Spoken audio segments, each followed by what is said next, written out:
हाँ तो नमस्ते जी। क्लास 10th में है और 2027 में फाइनल परीक्षा हिंदी के देने जा रहे हैं। तो ये 50 महत्वपूर्ण ऑब्जेक्टिव करके जाइए। मैं गारंटी देता हूँ इस वीडियो से आपका परीक्षा में सवाल फंसेगा ही फंसेगा। यदि इस वीडियो को पूरा अंत तक देख लेते हैं तो मैं गारंटी आपको 100% दे सकता हूँ कि 20 से 10 ऑब्जेक्टिव खाली 50 ठो ऑब्जेक्टिव से ही पूछेगा। इसीलिए आज पूरी वीडियो अंत तक देखिए। सारा का सारा महत्वपूर्ण ऑब्जेक्टिव है जो परीक्षा में कई बार पिछले आ गया है और कई बार आने का संभावना है। तो चलिए करते हैं वीडियो को स्टार्ट। उससे पहले यदि चैनल पर नए हैं तो अवश्य हमारे चैनल को सब्सक्राइब कर लीजिएगा। 2027 के बिहार बोर्ड के अच्छी तरह से तैयारी करा देंगे। पूरी वीडियो अंत तक देखिए। ढेर लोग आधा अधूरा वीडियो देखते हैं फिर चले जाते हैं, फिर आकर बाद में कमेंट करते हैं लड़ा नहीं, ये नहीं हुआ, वो नहीं हुआ। तो मैं कह रहा हूँ पूरी वीडियो आज ईमानदारी से देखिए, समझिए। टेस्ट दे रहा हूँ, एक कॉलम और कॉपी लेकर बैठिए। जो जो आपको याद नहीं होगा उसे कॉलम से और कॉपी पर नोट कर लीजिएगा और याद कर लीजिएगा, ठीक है। अब वीडियो यदि अच्छा लगेगा देखने के बाद तब शेयर करिएगा। तो चलिए बढ़ते हैं पहल का ऑब्जेक्टिव की ओर। का क्वेश्चन देखिए, इम्पोर्टेंट है। लेखक ने अपने पिता से क्या मांगना चाहता था? बहुत बार परीक्षा में आ गया है, तो आप लोग नहीं जानते हैं तो जान लीजिए बाबू। जो लेखक थे अपने पिता से मछली मांगना चाहते थे। झोले में कितना मछलियाँ थी और कमेंट में बताइएगा। अगला, मंगू जन्म से थी। आखिर मंगू बाबू जन्म से का थी? तो पागल थी। बिरजू महाराज खुद को किसका शागिर्द मानते थे? बिरजू महाराज जीत जीत के मैं निखरता हूँ उस पाठ का है। खुद को किसका शागिर्द मानते हैं बाबू? तो पिताजी को मानते हैं। अगला, व्याकरण से सवाल आ गया। जातिवाचक संज्ञा का उदाहरण है। इनमें से कौन जातिवाचक संज्ञा का उदाहरण नहीं है?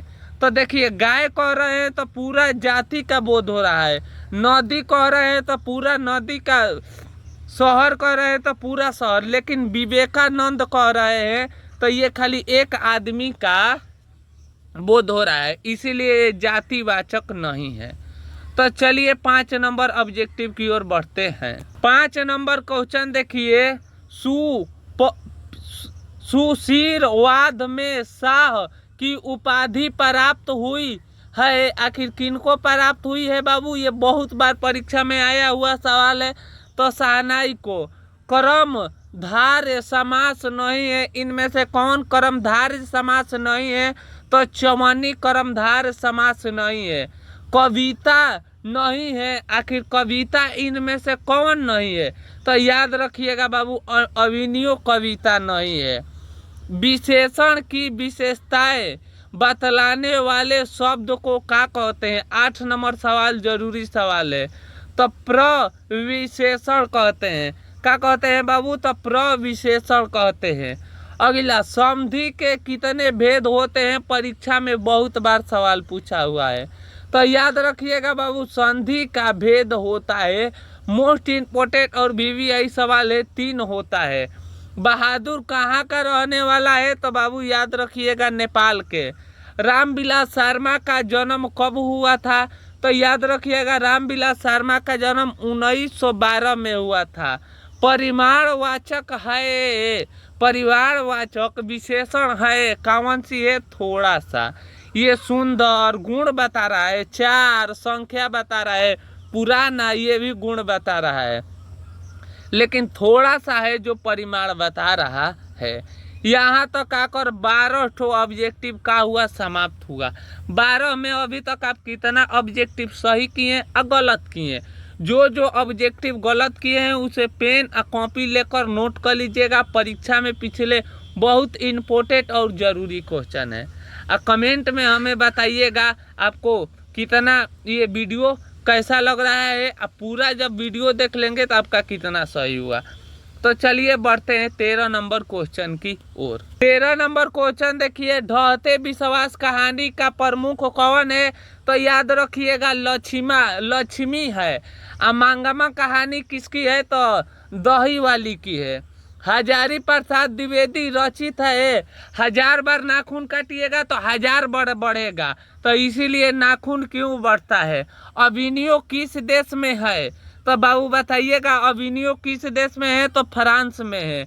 ज्योति धर्म का उदाहरण है, इनमें से कौन उदाहरण है? तो याद रखिएगा व्यंजन समधि है। चलिए 17 नंबर सवाल देखिए, जहाँ दोनों प्रधान हो वह समास होगा। जहाँ दोनों प्रधान होता है वह समास कौन सा है? द्वंद्व समास है। समधि विच्छेद आपका हर साल को पेपर में रहेगा, इस साल भी रहेगा। विद्यालय का संधि विच्छेद है, याद रखिएगा। विद्यालय का जब आएगा, ये कई बार पूछा है, नहीं करने आता है तो इसे याद कर लीजिए, रट जाइए। विद्या प्लस आले होता है। द्वितीय विश्व युद्ध में परमाणु बम गिराया गया, कहाँ पर गिराया गया था? तो जापान पर गिराया गया था। अगला, नाखून प्रतीत है पशुता के है, इसे भी ध्यान रखिएगा। 21 नंबर सवाल देखिए, सेन साहब की कार की कीमत कितना था बाबू? तो याद रखिएगा 7500 था। 20 के दांत पाठ की विद्या है, आखिर 20 की दांत पाठ की विद्या क्या है? परीक्षा में बहुत बार पूछा हुआ है, ये इस बार भी पूछेगा। तो व्यक्ति चित्र है। बाढ़ की समस्या कहानी किसमें है? तो याद रखिएगा बाबू, ढहते विश्वास कहानी में बताया गया है बाढ़ के। और ढहते विश्वास कहानी के प्रमुख कौन है? तो लक्ष्मी है। प्रगतिशील साहित्य का संबंध है, आखिर किनसे संबंध है बाबू? तो याद रखिएगा वेदांत दर्शन से। लक्ष्मी के पति में नौकरी करता था, तो कोलकाता में नौकरी करता था। तो यहाँ तक आकर हम लोग का 25 ठो आधा ठो ऑब्जेक्टिव का हो गया बाबू, समाप्त हो गया। आगे इससे भी महत्वपूर्ण ऑब्जेक्टिव है। मैं बार बार कह रहा हूँ, पूरी वीडियो अंत तक देखिए। पेपर में बहुत बार ये सवाल आया है, आगे भी आएगा। 20 से 10 को अंक तक हर साले पूछता है ऐसा कुल सवाल, इस बार भी पूछेगा। तो बताइएगा 25 में कितना ऑब्जेक्टिव सही हुआ। चलिए हम बढ़ते हैं 26 नंबर क्वेश्चन की ओर। 26 नंबर चलिए सवाल देखिए। 26 नंबर आपसे सवाल कह रहा है, पुरुषवाचक सर्वनाम का भेद नहीं है, इनमें से कौन पुरुषवाचक सर्वनाम का भेद नहीं है? तो निश्चयवाचक। बिरजू महाराज का संबंध है, आखिर बिरजू महाराज का क्या से संबंध है? तो कथक नर्तक से। बहादुर का पूरा नाम क्या था? दिल बहादुर। दिल किसने हटा दिया बहादुर के नाम से? तो निर्मला लेखक की पत्नी ने। अगला, राम नाम बिना जगत यह जन्मा, यह पंक्ति है, तो गुरु नानक की है। कर्मधारय समास है, इनमें से कौन कर्मधारय समास है? चंद्रमुखी। चलिए अगला सवाल देखिए, कहानी है, इनमें से कौन बाबू कहानी है? तो बहादुर एक प्रकार की क्या है? कहानी है। नागरिक लिपि के लेखक है, तो याद रखिएगा नगर में गुण वाला आदमी रहते हैं, इसीलिए गुणांकर मूल्य हो गए जाएंगे। यज्ञ का पूरा नाम क्या था? यज्ञ जी का पूरा नाम क्या था? 12 हो चाहे 10, दोनों का पेपर में पूछता है, इसीलिए इसे ध्यान रखिएगा। तो यज्ञ जी का पूरा नाम क्या था बबुआ? तो याद रखिएगा सचितानंद हीरानंद से यज्ञ था। अगला सवाल देखिए, बिस्मिल्लाह खान का संबंध है, बिस्मिल्लाह खान का किससे संबंध है? तो शहनाई से है। पापाती की कहानी का पात्र है, जो पापाती है किस कहानी का पात्र है? तो याद रखिएगा जो बाबू पापाती है नगर कहानी की है। इबादत का अर्थ होता है, इबादत का अर्थ क्या होता है? उपासन। सेन साहेब की आंखों का तारा है, तो खोखा। कौन है बाबू? खोखा। यहाँ तक आकर 37 ऑब्जेक्टिव समाप्त हुआ। अब बढ़ते हैं 38 नंबर क्वेश्चन की ओर।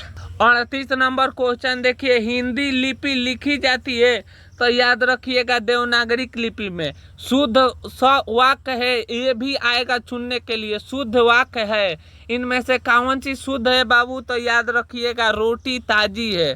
धरती कब तक घूमेगी पाठ के लेखक कौन है? तो याद रखिएगा बाबू धरती कब तक घूमेगी पाठ के लेखक सांवर दैया है। जब धरती घूमता है तो लोग कहते हैं दैया रे दैया बचाओ, इसीलिए इनका लेखक कौन हो जाएंगे? सांवर दैया।